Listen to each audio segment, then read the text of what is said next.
الحمد للہ رب العالمین والصلاة والسلام على سید الانبیاء واشرف المرسلین وعلى آلہ الطیبین الطاہرین واصحابہ الاکرمین اجمعین اما بعد قال اللہ تعالی فی القرآن المجید اعوذ باللہ من الشیطان الرجیم بسم اللہ الرحمن الرحیم وما آتاکم الرسول فخذوه وما نهاکم عنه فانتهوا واتقوا اللہ ان اللہ شدید العقاب۔ ناظرین و سامعین، آج کا یہ پروگرام جامعہ انواریہ کے زیر اہتمام منعقد کیا گیا ہے۔ جامعہ انواریہ کے زیر اہتمام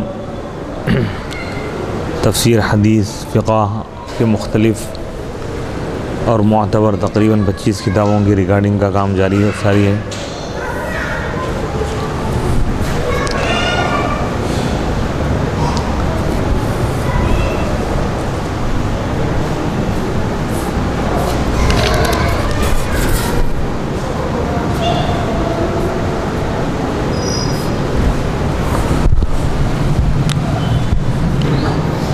جامعہ ترمذی شریف کا درس چل رہا ہے الحمدللہ۔ باب نمبر 48، حدیث نمبر 61۔ احادیث شریفہ کی فضیلت یہ ہے کہ جو بندہ حدیث شریف سے وابستہ ہو جاتا ہے تو رب العالمین اس کی زندگی کو اور آخرت کی زندگی کو سنوار دیتا ہے۔ اللہ کے رسول علیہ الصلوۃ والسلام کا ارشاد ہے، نظر اللہ امرأ سمع مقالتی فحفظها ووعاها واداها۔ اللہ سبحانہ و تعالیٰ اس بندے کو خوشحال رکھے، در و دادہ رکھے جو میری بات سنتا ہے اور دوسروں تک پہنچاتا ہے۔ تو حدیث شریف کا یہ کام الحمدللہ آج کے دور حاضر کے جدید طریقے کے مطابق الحمدللہ جاری و ساری ہیں، اور جامعہ انواریہ کے زیر اہتمام تفسیر، حدیث اور فقہ کے مختلف تقریباً 25 معتبر کتابوں کی ویڈیو ریکارڈنگ کا سلسلہ جاری و ساری ہے۔ اور یہ جامعہ ترمذی شریف کا درس الحمدللہ ابواب طہارت کے احکام کا بیان چل رہا ہے۔ آج باب الرخصۃ فی ذالک، یہ بیان چل رہا ہے، وضو کا بیان ہے، طہارت کا بیان ہے۔ اور اس سے پہلے یہ بتایا گیا کہ آدمی عورت کے وضو کے بچے ہوئے پانی سے وضو کر سکتا ہے یا نہیں، اس میں اختلاف کیا ہے بتایا گیا۔ پچھلی حدیث میں بتایا گیا کہ آدمی کا عورت کے بچے ہوئے وضو کے پانی سے وضو کرنا مناسب نہیں ہے، لیکن اس باب میں امام ترمذی رحمۃ اللہ علیہ بتا رہے ہیں کہ اس میں اجازت ہے، جائز ہے۔ باب الرخصۃ فی ذالک، اس میں رخصت کا بیان ہے۔ یہ باب نمبر 48 ہے، 48، حدیث نمبر 61۔ حدثنا قتیبۃ حدثنا ابو الاحوص عن سماک بن حرب عن عکرمۃ عن ابن عباس قال اغتسل بعض ازواج النبی صلی اللہ علیہ وسلم فی جفنۃ فاراد رسول اللہ صلی اللہ علیہ وسلم ان يتوضأ منه فقالت یا رسول اللہ انی كنت جنبا فقال ان الماء لا يجنب۔ قال ابو عیسیٰ هذا حدیث حسن صحیح وهو قول سفیان الثوری ومالک والشافعی۔ حضرت سیدنا عبداللہ بن عباس رضی اللہ تعالیٰ عنہما سے روایت ہے، انہوں نے کہا کہ نبی پاک علیہ الصلوۃ والسلام کی ایک زوج مطہرہ نے غسل کیا فی جفنۃ، ایک ٹب میں ایک۔ پس اللہ کے رسول علیہ الصلوۃ والسلام نے اس سے وضو کرنے کا ارادہ فرمایا، تو انہوں نے عرض کیا، وہ ام المؤمنین نے عرض کیا کہ یا رسول اللہ بے شک میں جنوبی تھی، ناپاکی کی حالت میں۔ تو آپ نے ارشاد فرمایا بے شک پانی ناپاک نہیں ہوتا۔ تو اس حدیث شریف سے امام ترمذی رحمۃ اللہ علیہ بتانا چاہتے ہیں کہ اجازت ہے، جائز ہے۔ جہاں منع کیا گیا ہے بطور ایک تنزیہن ہے، یعنی تنزیہی طور پر منع کیا گیا ہے، حرام نہیں ہے، بہتر نہیں ہے۔ ہاں البتہ اگر پانی کی قلت ہے، پانی کے اگر مسائل چل رہے ہیں تو وہ بھی جائز ہے اس حالت میں۔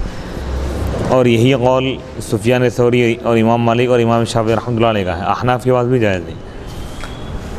باب نمبر 49، باب ما جاء ان الماء لا ينجسه شيء،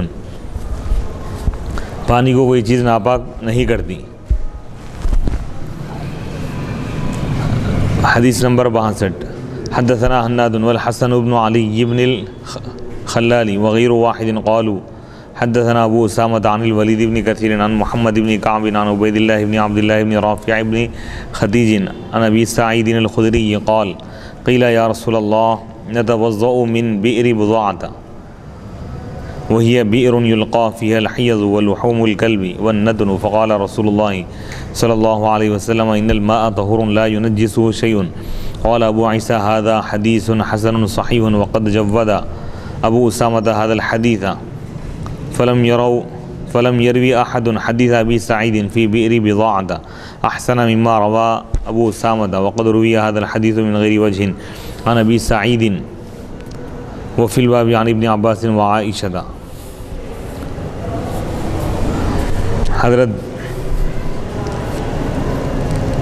ابو سعید خدری رضی اللہ تعالیٰ عنہ سے روایت ہے، انہوں نے کہا عرض کیا گیا یا رسول اللہ صلی اللہ علیہ وسلم کیا ہم بئر بضاعہ کے کنویں، یعنی بئر کے معنی آتے ہیں کنویں کے، کیا ہم بضاعہ نامی کنویں سے ہم وضو کر سکتے ہیں؟ وہی بئر، اور وہ ایک ایسا کنواں ہے یلقی فیہ الحیض ولحوم الکلب والنتن، جس میں گندگیاں ڈال دی جاتی ہیں، حیض کے کپڑے اور کتوں کے گوشت، مردار، والنتن، اور بدبودار چیزیں ڈال دی جاتی ہیں.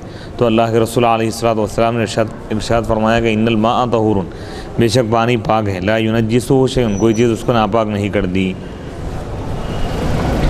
اور یہ حدیث اور دیگر طرق سے بھی روایت ہے.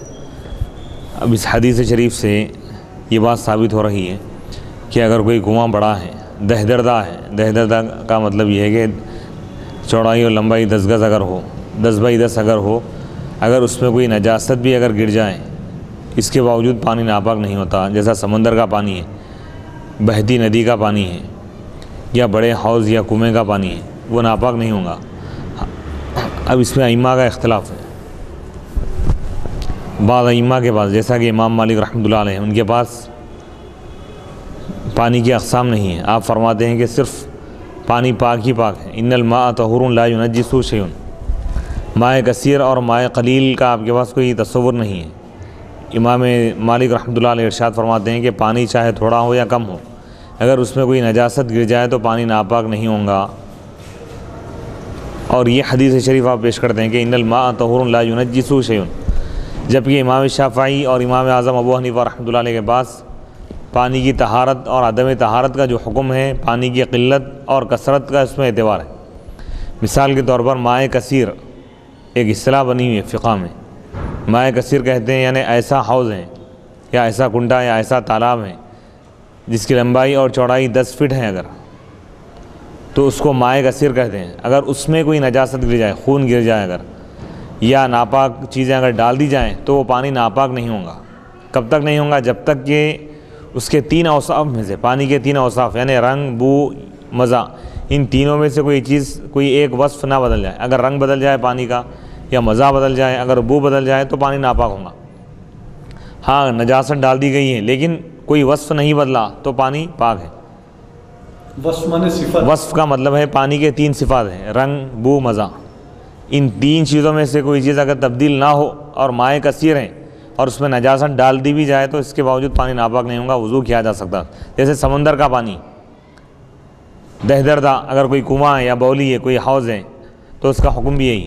ہاں اگر کوئی وصف اگر بدل جائے تو ایسی صورت میں، وصف بدلنے کی صورت میں پانی ناپاک ہو جائے گا. البتہ مائع قلیل کسے کہتے ہیں؟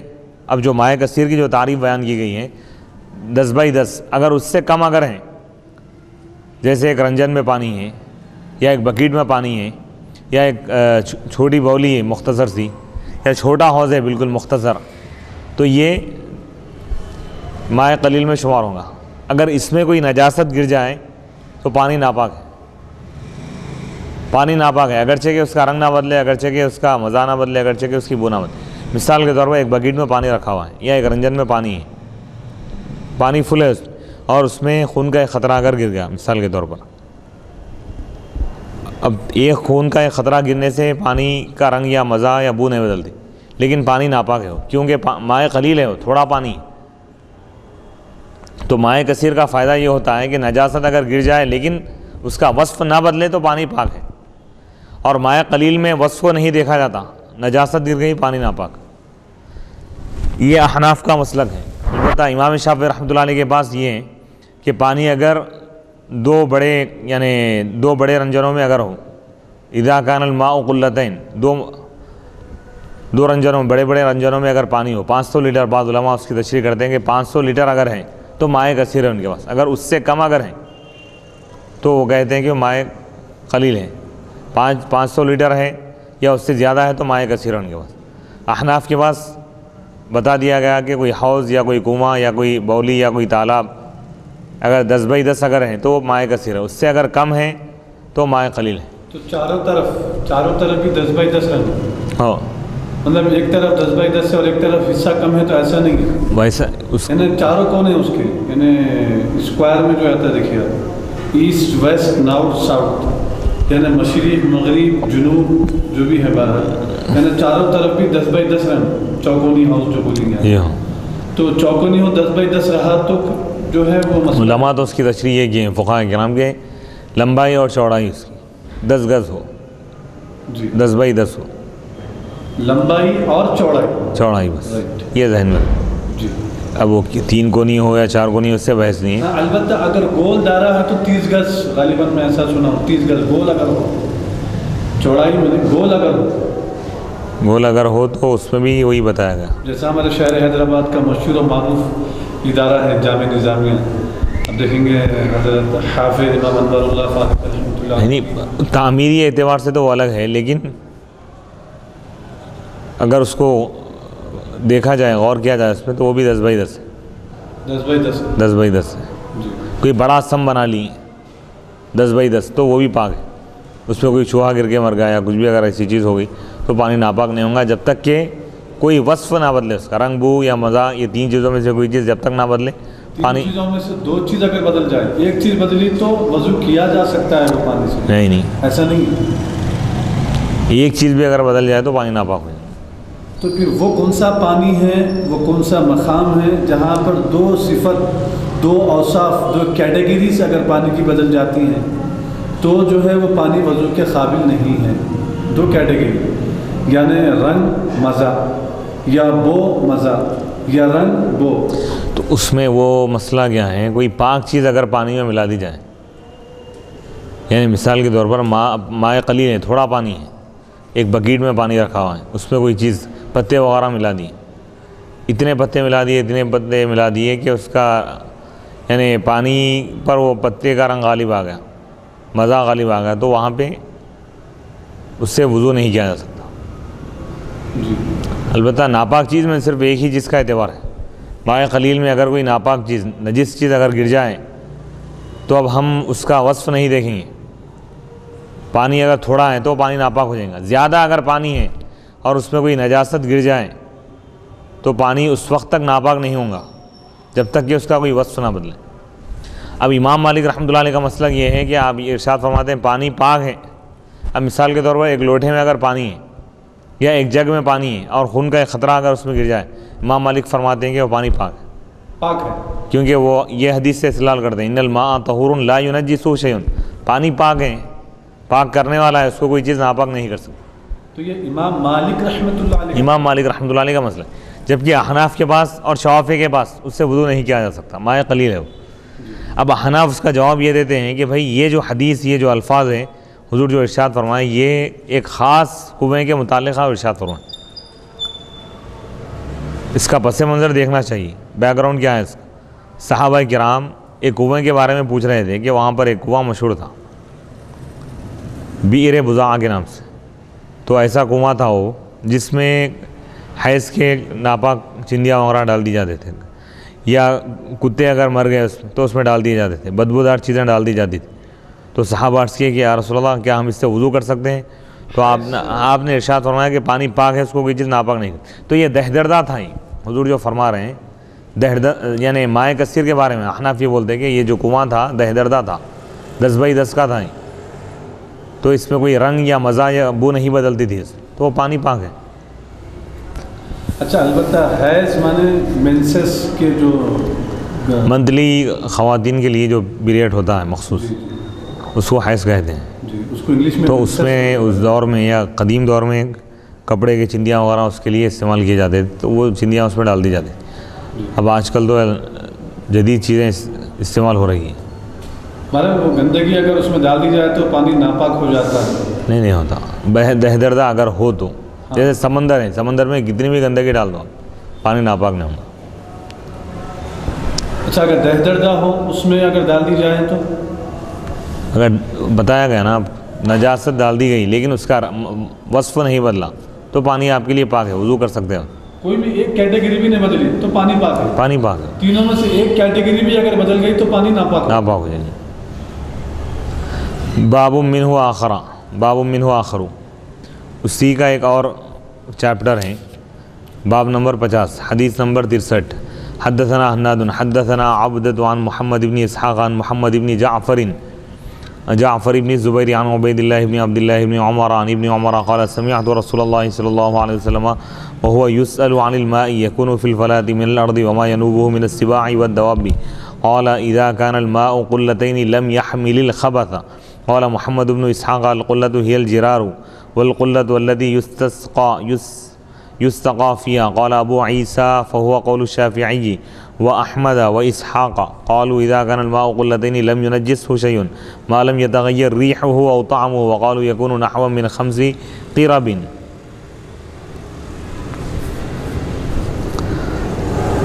حضرت عبداللہ بن عمر رضی اللہ تعالیٰ عنہما سے روایت ہے, انہوں نے کہا میں اللہ کے رسول علیہ الصلوۃ والسلام کو ارشاد فرماتے ہوئے سنا جب کہ آپ سے پوچھا جا رہا تھا پانی کے بارے میں, وہ پانی جو ہوتا ہے میدانوں اور جنگلوں کے پانی کے بارے میں, جنگلوں میں ٹھہرا ہوا جو پانی ہے یا صحرا میں, وما ینوب اور جو اس کے پاس جو آتے ہیں من السباع درندے اور چوپائے. آپ نے ارشاد فرمایا جب پانی 2 قلے جب ہو یعنی 2 مٹکوں کے برابر یعنی 2 رنجن آج کے دور کے لحاظ سے, لم یحمل الخبث تو وہ نجاست کو قبول نہیں کرتا. امام ترمذی رحمۃ اللہ علیہ. اچھا محمد بن اسحاق نے کہا کہ قلہ کیا ہے؟ یہ الجرار, بڑے بڑے جو گھڑے ہوتے ہیں 2 گھڑے فل اگر پانی اگر ہو تو وہ پانی اس پہ نجاست گر جائے تو ناپاک نہیں ہوگا. قلہ کہتے ہیں اس کو جس میں پانی سیراب کیا جاتا ہے یعنی پانی رکھا جاتا ہے. جس ابو عیسیٰ امام ترمذی رحمۃ اللہ علیہ فرما رہے ہیں کہ یہی قول ہے امام شافعی کا, امام احمد بن حنبل رحمۃ اللہ علیہ کا اور اسحاق کا. انہوں نے کہا کہ جب پانی 2 قلے ہو تو اس کو کوئی چیز ناپاک نہیں کرتی جب تک کہ اس کا مزہ نہ بدلے یا اس کی بو نہ بدلے. اور انہوں نے کہا نحو من, اور وہ ہوتا ہے تقریباً 5 مشکیزوں کے برابر. مشکیزیں جو استعمال کیے جاتے تھے اس دور میں 5 مشکیزوں کے برابر ہوتا, یعنی تقریباً 2 بڑے بڑے جو گھڑے ہیں نا اتنا اگر پانی ہو تو اس میں اگر کوئی نجاست بھی گر جائے تو پانی ناپاک نہیں ہوگا. تو یہ امام شافعی رحمۃ اللہ علیہ کے پاس کیا ہے مائع کثیر کی مقدار ہوئے. اور احناف اس کا جواب یہ دیتے ہیں کہ لم یحمل الخبث کا مطلب یہ ہے کہ جب پانی 2 قلے اگر ہو جائیں 2 گھڑوں کے برابر اگر ہو تو وہ نجاست کو برداشت نہیں کرتا, یعنی نجاست کا اثر آ جائے گا, ناپاک ہو جائیں گا. احناف یہ کہتے ہیں. حدیث کا یہ مطلب. باب کراہیت البول فی الماء الراکد, باب نمبر 51 ٹھہرے ہوئے پانی میں پیشاب کرنا. ماء راکد کہتے ہیں کہیں رکا ہوا پانی اگر ہے تو اس میں پیشاب کرنا منع ہے.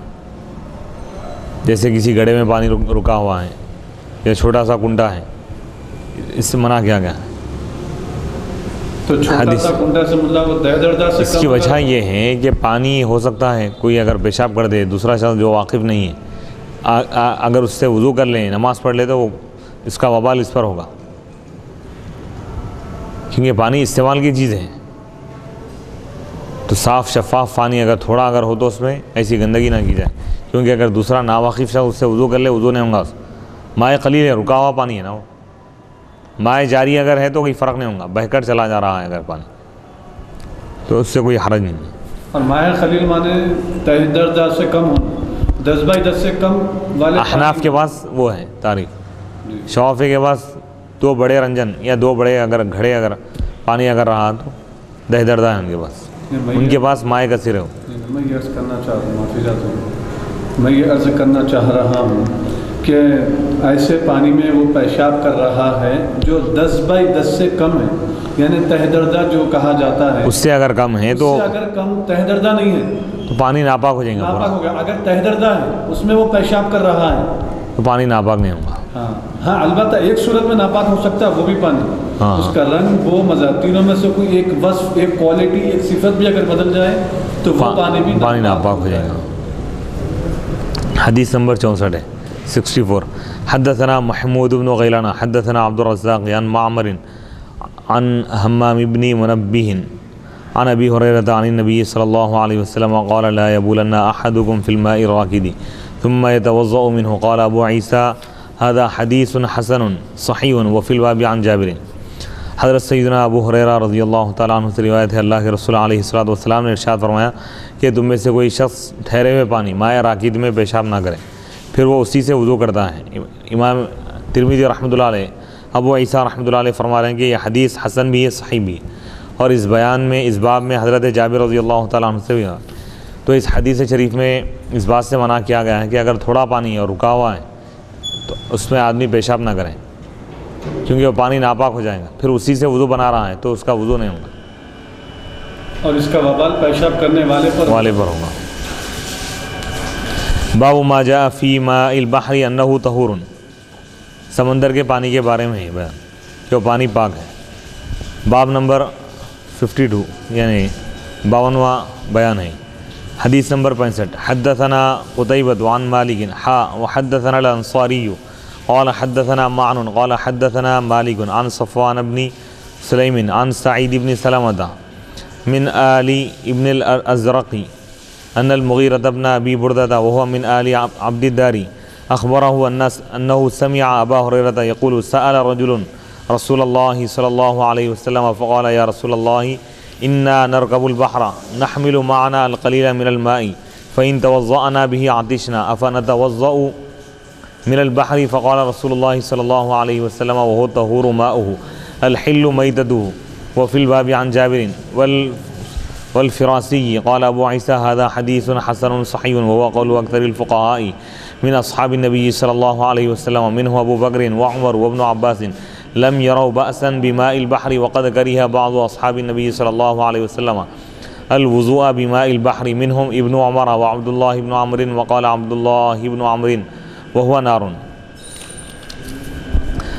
اس سمندر کے پانی کے بارے میں، سمندر کا پانی بدرجہ اولا ہے، دہدردہ ہے، کیونکہ یہ لامحدود ہے، یہ علاقہ تو ہر حال میں یہ پاک ہی پاک ہے۔ حضرت سیدنا ابو ہریرہ رضی اللہ تعالیٰ عنہ ارشاد فرماتے ہیں، ایک شخص نے رسول اللہ صلی اللہ علیہ وسلم سے پوچھا، یا رسول اللہ ہم دریا اور سمندر میں سفر کرتے ہیں، ہم اپنے ساتھ تھوڑا پانی رکھتے ہیں، اگر ہم اس سے وضو کریں گے تو ہم پیاسے رہ جائیں گے، کیا ہم سمندر کے پانی سے وضو کر سکتے ہیں؟ تو آپ نے ارشاد فرمایا، اللہ کے رسول علیہ الصلوۃ والسلام نے ارشاد فرمایا وہ طہور، سمندر وہ ہے کہ جس کا پانی پاک کرنے والا ہے اور اس کا مردار حلال ہے۔ مچھلی اگر مری ہوئی ہے اس میں تو بھی کھا سکتے ہیں، کیونکہ مچھلی کو ذبح کرنا ضروری نہیں ہے۔ امام ترمذی رحمۃ اللہ علیہ ارشاد فرما رہے ہیں کہ یہ حسن صحیح حدیث ہے اور یہ اکثر فقہا کا قول ہے۔ نبی اکرم علیہ الصلوۃ والسلام کے صحابہ میں سے، منہم ان میں سے حضرت ابو بکر صدیق اور حضرت عمر فاروق رضی اللہ تعالیٰ عنہم اور حضرت عبداللہ بن عباس رضی اللہ تعالیٰ عنہم، انہوں نے کوئی حرج نہیں دیکھا سمندر کے پانی کے بارے میں، اور جبکہ بعض صحابہ نے اس کو ناپسند کیا، یعنی وضو کرنے کو ناپسند کیا سمندر کے پانی سے۔ ان میں سے عبداللہ بن عمر تعالیٰ عنہما اور عبداللہ بن عمر ہے، اور عبداللہ بن عمر نے کہا کہ وہ نارون، وہ آگ ہے، یعنی نقصان دہ ہے۔ تو اس حدیث شریف سے اور فقہا کا بھی یہی قول، ائمہ اربعہ میں کسی کا کوئی اختلاف نہیں ہے، کیونکہ سمندر کا جو پانی ہے مائع کثیر میں شامل ہے، بدرجہ اولا مائع کثیر میں شامل ہے، اس سے وضو بھی کیا جا سکتا ہے، غسل بھی کیا جا سکتا ہے۔ صحابہ کرام نے جو سوال کیا تھا کہ ہم سمندری سفر کیا کرتے ہیں اور اس میں ہم پانی جو رکھتے ہیں پینے کے لیے رکھتے ہیں اور وہ پانی تھوڑا ہوتا ہے، اگر ہم اس سے وضو کریں گے تو ہم پیاسے رہ جائیں گے، پینے کے لیے نہیں رہے گا، اگر پی لیں گے تو وضو کے لیے نہیں رہے گا، تو کیا ہم سمندر کے پانی سے وضو کر سکتے ہیں؟ تو آپ نے فرمایا کر سکتے ہیں، پانی پاک ہے، اس کا مردار بھی حلال ہے۔ تو ان احادیث شریفہ کی روشنی میں معلوم یہ ہوا کہ سمندر کا پانی بلا شک اور بلا ریب ہر حال میں پاک ہے، کیونکہ سمندر کا جو پانی ہے اور اس کی جو حد ہے بدرجہ اولا دہدردہ میں شامل ہیں، اور تمام فقہا کے پاس جمہور کا اس میں اتفاق ہے، اس پہ کوئی اختلاف نہیں ہے۔ اب بعض علماء نے، جیسا کہ حضرت عبداللہ بن عمر رضی اللہ تعالیٰ عنہما یہ ارشاد فرماتے ہیں کہ نہیں کر سکتے، کراہت تنزیہ ہو، باب تشدیدی فی البول، پیشاب سے بچنے کی تنبیہ، یعنی پیشاب کے بارے میں سختی کا بیان۔ کیا مطلب؟ یعنی پیشاب سے نہ بچنے کی وجہ سے عذاب میں مبتلا کیا جاتا ہے پیشاب کی چھینٹوں سے، خصوصاً طہارت لیتے وقت اگر وہ کھڑے ہو کر پیشاب کرے گا، یا ایسے مقام پر پتھریلی زمین پر اگر وہ سخت علاقے پہ اگر پیشاب کرے گا تو پیشاب کی چھینٹیں ریٹرن اس کی طرف واپس آئیں گے پلٹ کر، اس کا وبال بیان کیا گیا۔ باب نمبر 53، حدیث نمبر 66، حدثنا حناد وقتيبة وابو كريب قالوا حدثنا وكيع عن الأعمش قال سمعت مجاهدا يحدث عن طاووس عن ابن عباس أن النبي صلى الله عليه وسلم مر على قبرين فقال إنهما يعذبان وما يعذبان في كبير، أما هذا فكان لا يستتر من بوله وأما هذا فكان يمشي بالنميمة۔ وفي الباب عن زيد بن ثابت وأبي بكرة وأبي هريرة وأبي موسى وعبد الرحمن بن حسنة قال أبو عيسى هذا حديث حسن صحيح، وروى منصور هذا الحديث عن مجاهد عن ابن عباس ولم يذكر فيه عن طاووس، ورواية الأعمش صح، وسمعت أبا بكر محمد بن أبان يقول سمعت وكيعا يقول الأعمش أحفظ لإسناد إبراهيم من منصور۔ حضرت عبداللہ بن عباس رضی اللہ تعالیٰ عنہ سے روایت ہے کہ نبی پاک علیہ الصلوۃ والسلام کا 2 قبروں کے پاس سے گزر ہوا، فقال، تو آپ نے ارشاد فرمایا بے شک یہ 2 قبروں کا صاحب قبر کو عذاب دیا جا رہا ہے، دونوں عذاب قبر میں مبتلا ہے۔ وما يعذبان، اور ان کو عذاب نہیں دیا جا رہا ہے، فی کبیر، کسی بڑے گناہ کے بارے میں، نہیں کوئی ایسا بڑا گناہ نہیں ہے جس سے بچنا ان کے لیے مشکل ہو۔ اما ھذا ابرہ، یہ شخص، اب دونوں کی آپ تفصیل بیان کر رہے ہیں کہ یہ شخص وہ ہے جو اپنے پیشاب سے نہیں بچا کرتا تھا، بے احتیاطی کیا کرتا تھا۔ وہ اما ھذا ابرہ، یہ شخص دوسرا جو شخص ہے، فکانہ یمشی بالنمیمہ، جو چغل خوری کیا کرتا تھا۔ وہ فی الباب، اور اس باب میں حضرت زید بن ثابت، ابو بکرہ اور حضرت ابو ہریرہ، حضرت ابو موسیٰ، حضرت عبد الرحمن بن حسنہ سے روایت۔ ابو عیسیٰ امام ترمذی رحمۃ اللہ علیہ ارشاد فرماتے ہیں کہ یہ حسن صحیح حدیث ہے، اور منصور نے اس حدیث کو مجاہد سے روایت کیا ہے، وہ عبداللہ بن عباس سے روایت کرتے ہیں، اور وہ اس میں ذکر نہیں کیا طاووس کا، اور اعمش کی روایت زیادہ صحیح ہے۔ تو اس حدیث شریف سے بتایا جا رہا ہے کہ پیشاب کرتے وقت اگر چھینٹیں اگر گر جائیں جسم پر تو اس کو دھو لینا چاہیے۔ احتیاط یہ کی جائے کہ چھینٹوں سے بچنے کی پوری کوشش کریں، اس کے باوجود اگر کچھ چھینٹیں اگر لگ جائیں کپڑوں پر یا جسم پر اگر لگ جائیں تو اس کو دھو لیں، ورنہ سخت عذاب کی تنبیہ بیان کی گئی ہے اس میں۔ اور اس حدیث شریف سے علم غیب کا بھی ہم کو علم ہوتا ہے کہ حضور علیہ الصلوۃ والسلام قبروں کے پاس سے گزر رہے ہیں، لیکن قبر کی کیا حالت ہے آپ دیکھ رہے ہیں۔ یہ ترمذی شریف کی حدیث سے اور بخاری کی حدیث سے، صحاح ستہ کے تمام اور حدیث کے تمام کتابوں سے روایت ثابت ہے کہ آپ علیہ الصلوۃ والسلام نے قبر کے پاس سے گزرنے کے ساتھ ساتھ آپ نے ان کی حالات کو بھی آپ نے بیان کیا کہ صاحب قبر کس حالت میں اور عذاب ہو رہا ہے تو اس کی وجہ کیا ہے وہ بھی آپ جانتے ہیں۔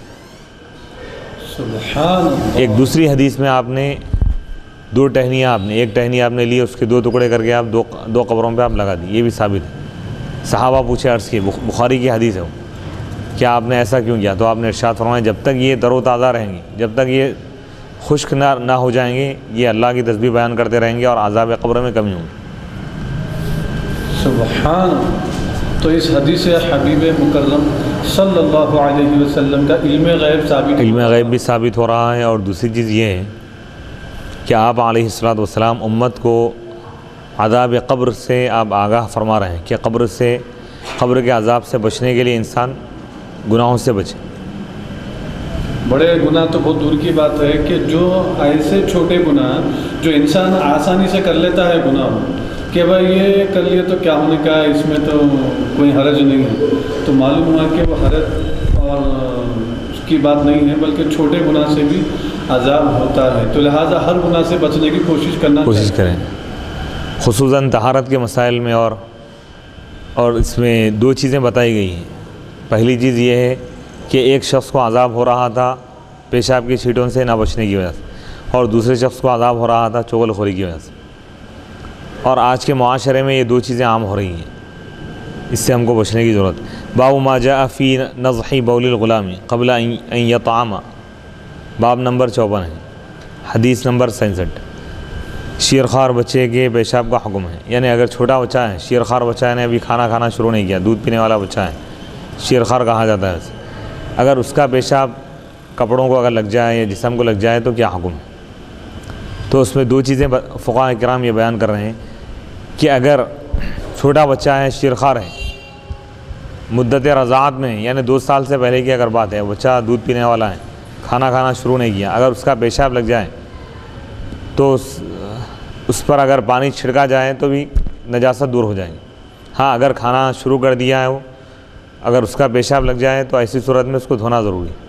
کھانا شروع کر دیا ہے لیکن ابھی دودھ پی رہا ہے، 2 سال کی مدت کے اندر لیکن کھا بھی رہا ہے، تو ایسی صورت میں اس کا بھی وہی حکم ہے، یعنی دھونا ضروری ہے اس میں. اگر کپڑوں کو لگ جائے یا جسم کے کسی حصے کو اگر لگ جائے تو دھونا ضروری ہے. پھر اس میں یا مکان میں اگر، یعنی زمین پر اگر گر جائے پیشاب، اس کے چھینٹے اگر لگ جائے تو اس کو بھی دھونا ضروری ہے. لیکن اس میں امام اعظم ابو حنیفہ رحمۃ اللہ علیہ ارشاد فرماتے ہیں کہ دودھ پلانے کی جو مدت ہے، جو ٹائم ہے، جو پیریڈ ہے، وہ 2.5 سال ہے، اور صاحبین کے پاس جو ہے 2 سال ہے. تو یہاں پر فتویٰ صاحبین کے قول پر دیا جا رہا ہے، اور امام اعظم رحمۃ اللہ علیہ 2.5 سال فرما رہے ہیں. لڑکی کے لیے 2 سال، لڑکے کے لیے 2.5 سال. صاحبین فرماتے ہیں کہ لڑکی کے لیے 1.5 سال، لڑکے کے لیے 2 سال. نہیں، 2 ہی سال ہے ہر ایک کے لیے، چاہے بچہ ہو یا بچی ہو، جی، بیٹا ہو یا بیٹی ہو. تو کیا امام اعظم رحمۃ اللہ علیہ کے قول پر بھی عمل کیا جا سکتا ہے؟ فتویٰ جو ہے، معتبر جو قول ہے صاحبین کا ہے، 2 سال. صاحبین جو ہے امام اعظم رحمۃ اللہ علیہ کے شاگرد ہیں، لیکن فقہاء کرام تمام اقوال کو پیش نظر رکھتے ہوئے، حالات کا جائزہ لیتے ہوئے، قرآن کی آیت، جیسا کہ قرآن کی آیت میں حولینی کاملینی کا ذکر ہے، یعنی مکمل 2 سال، یعنی رضاعت کی مدت 2 سال بتائی گئی. اس اعتبار سے یہ مسئلہ بتایا جا رہا ہے. حدیث نمبر ہے 67. حدثنا قتيبة وأحمد بن منيع قال حدثنا سفيان بن عيينة عن الزهري عن عبيد الله بن عبد الله بن عتبة عن قيس بنت محصن قالت دخلت بابن لي على النبي صلى الله عليه وسلم لم يأكل الطعام فبال عليه فدعا بماء فرشه عليه. وفي الباب عن علي وعائشة وزينب ولبابة بنت الحارث وهي أم الفضل ابن عباس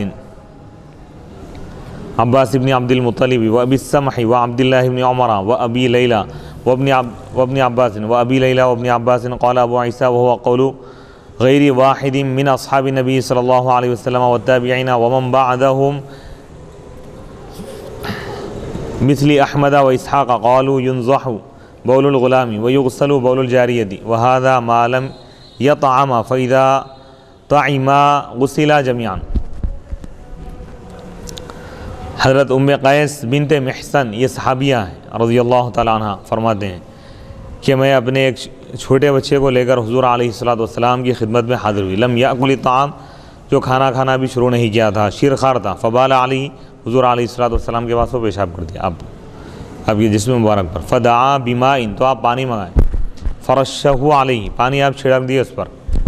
تو اس حدیث سے معلوم یہ ہوا کہ اگر بچہ شیرخوار ہے، دودھ پینے والا ہے، ابھی کھانا شروع نہیں کیا، اگر وہ پیشاب کر دیں تو شدت کے ساتھ، سختی کے ساتھ دھونا ضروری نہیں ہے، اگر پانی چھڑک دے تو بھی کافی. وفی الباب، اور اس باب میں یہ ہے کہ حضرت علی، حضرت عائشہ، حضرت زینب، حضرت لبابہ رضی اللہ تعالیٰ عنہم سے روایت ہے. امام ترمذی رحمۃ اللہ علیہ ارشاد فرماتے ہیں کہ یہی قول ہے بہت سارے صحابہ کا اور تابعین کا اور جو ان کے بعد ہے، جیسا کہ امام احمد بن حنبل، امام اسحاق، یہ لوگ کہتے ہیں کہ چھوٹے بچے کے پیشاب پر پانی چھڑکا جائے گا. وہ یغسل بول الجاریہ. اس میں اور ایک مسئلہ بتائیں، اگر بچی اگر ہیں، چھوٹی بچی ہے، شیرخوار بچی ہے، دودھ پینے والی، ابھی کھانا شروع نہیں کی، دونوں کے مسئلے میں فرق بتا رہے ہیں کہ اگر چھوٹا بچہ جو شیرخوار ہے، کھانا شروع نہیں کیا ابھی، تو وہ بچہ اگر پیشاب کرے تو پانی چھڑکا جائے گا. اگر بچی پیشاب کرے، چھوٹی بچی، وہ بھی شیرخوار ہے، کھانا شروع نہیں کی، تو اس کو دھویا جائے گا. ہاں البتہ اگر وہ دونوں بھی اگر کھانا شروع کر دیں، شیرخواری کا زمانہ اگر ختم ہو جائے یا دودھ کے ساتھ کھانا بھی استعمال کر رہے ہیں، کھانا بھی کھلایا جا رہا ہے، تو دونوں کے پیشاب کا یہی حکم ہے کہ دھویا جائے گا. شدت کے ساتھ، سختی کے ساتھ دھونا ضروری ہے. لیکن صرف خاص طور پہ یہاں پر لڑکی کے پیشاب کو جب کہ وہ کھانا بھی شروع نہیں کرے، لڑکی کے پیشاب اگر لگ جائے وہ پیشاب کر دے جبکہ دودھ پینے کے زمانے میں، تو اس کے پیشاب کو دھونے کا حکم دیا جا رہا ہے، اور وہاں پر لڑکا اگر پیشاب کرتا ہے دودھ پینے کے زمانے میں تو اس کے پیشاب کو صرف چھینکنے کا حکم دیا جا رہا ہے، یعنی صرف چھینکنے سے کپڑا پاک ہو جائے گا۔ اگر بچی پیشاب کرتی ہے، لڑکی پیشاب کرتی ہے، تو جب تک کہ آپ اس کو دھوئیں گے نہیں کپڑا پاک نہیں ہوگا۔ تو اس میں حکمت کیا ہے؟ بہت ساری حکمتیں ہیں اس میں۔ ایک حکمت یہ ہے کہ طبی اعتبار سے بچے کے پیشاب میں زیادہ جراثیم نہیں ہوتے، اور دوسری وجہ یہ بتائی جا رہی ہے کہ بچے کا پیشاب پھیلتا نہیں جبکہ بچی کا پیشاب پھیل جاتا ہے۔ اس اعتبار سے فقہاء کرام یہی حکم دیے۔ حدیث شریف میں یہ جو باریک مسئلہ بتایا گیا، جبکہ اس مسئلے کو جاننے کے لیے آج کل کے جو سائنٹسٹ ہیں اپنی زندگی لگا دیتے، جبکہ حضور علیہ الصلوۃ نے آج سے 1400 سال پہلے آپ نے اتنی باریک بات آپ نے بیان کر دی اور فقہاء نے بیان کر دی۔ اب یہ حکم بھی اس لیے بتایا جا رہا ہے کہ چھوٹے بچے گھروں میں ہوتے ہیں، بار بار پیشاب کرتے ہیں، اگر بار بار دھونے کا حکم دیا جائے تو ایک سختی کا ہو جائے گا معاملہ، نماز کا مسئلہ ہوتا ہے۔ اس لیے حکم یہ دیا گیا کہ چھوٹا بچہ اگر ہے، شیر خوار ہے، اگر پانی چھڑک دیا جائے تو کافی ہے، یا پوچھ دیا جائے تو بھی کافی۔ تو سائنس کی روشنی میں بھی یہ بات بتائی گئی ہے۔ ہو سکتا ہے کہ بچے کے پیشاب میں اتنی شدت نہیں ہے جتنا کہ بچی کے پیشاب میں شدت ہے اور نجاست زیادہ ہے، اسی لیے یہ حکم دیا گیا۔ باب ما جاء فی بول ما یؤکل لحمہ، اب یہ بتا رہے ہیں کہ یعنی حلال جانوروں کے پیشاب کا حکم کیا ہے۔ حدیث نمبر 68، باب نمبر یہ جو بیان ہے 55۔ حدثنا الحسن بن محمد الزعفرانی حدثنا عفان بن مسلم حدثنا حماد بن سلمة اخبرنا حمید وقتادة وثابت عن انس ان ناسا من عرینة قدموا المدینة فاجتووها فبعثهم رسول الله صلی اللہ علیہ وسلم في ابل الصدقة وقال اشربوا من البانها وابوالها فقتلوا راعي رسول الله صلی اللہ علیہ وسلم والساقوا الابل وارتدوا عن الاسلام فأتي بهم النبي صلى الله عليه وسلم فقطع أيديهم وأرجلهم من خلاف وسمر أعينهم وألقاهم بالحرة وقال أنس فكنت أرى أحدهم يكد الأرض بفيه حتى مات وربما قال حماد يقدم الأرض بفيه حتى مات قال أبو عيسى هذا حديث حسن صحيح وقد روي من غير وجه عن أنس وهو قول أكثر أهل العلم قالوا لا بأس ببول ما يؤكل لحمه۔ اس حدیث میں ایک تفصیلی واقعہ بتایا جا رہا ہے، اس کا خلاصہ یہ ہے کہ چند لوگ قبیلے عرینہ کے حضور علیہ الصلوۃ کے پاس آئے مدینہ منورہ، اور وہ ایک بیماری میں مبتلا تھے، ایک سخت ترین بیماری تھی، ان کا علاج نہیں ہو رہا تھا، تو حضور علیہ الصلوۃ کے پاس آئے تو آپ نے ارشاد فرمایا، مدینہ منورہ کے باہر صدقے کے اونٹ رکھے ہوئے تھے زکوٰۃ کے، تو آپ نے فرمایا تمہارا علاج یہ ہے، تمہاری دوا یہ ہے کہ تم ان اونٹوں کا پیشاب پیو اور اس کا دودھ پیو۔ چنانچہ وہ لوگ 7 افراد پیشاب اور دودھ، اونٹوں کا پیشاب بھی پیا اور دودھ بھی پیا، طبیعت ٹھیک ہو گئی۔ اس کے بعد وہ لوگ یہ کام کیے کہ وہ جو اونٹ تھے صدقات کے، وہاں جو چرواہا تھا نگران کار، اس کو قتل کر دیا اور اونٹوں کو لے کر بھاگ گئے۔ پھر حضور علیہ الصلوۃ کے پاس ان کو لایا گیا تو آپ ان کو سزا دی۔ تو یہ تفصیلی واقعہ ہے، انشاءاللہ ہم اس کو اگلی نشست میں اس کو بیان کریں گے، اس کا ترجمہ اور تشریح اور اس کے ساتھ جو مسائل مستنبط ہوتے ہیں وہ بیان کریں گے۔ وصلی اللہ تعالیٰ علی خیر خلقہ سیدنا محمد وعلی آلہ واصحابہ اجمعین والحمد للہ رب العالمین۔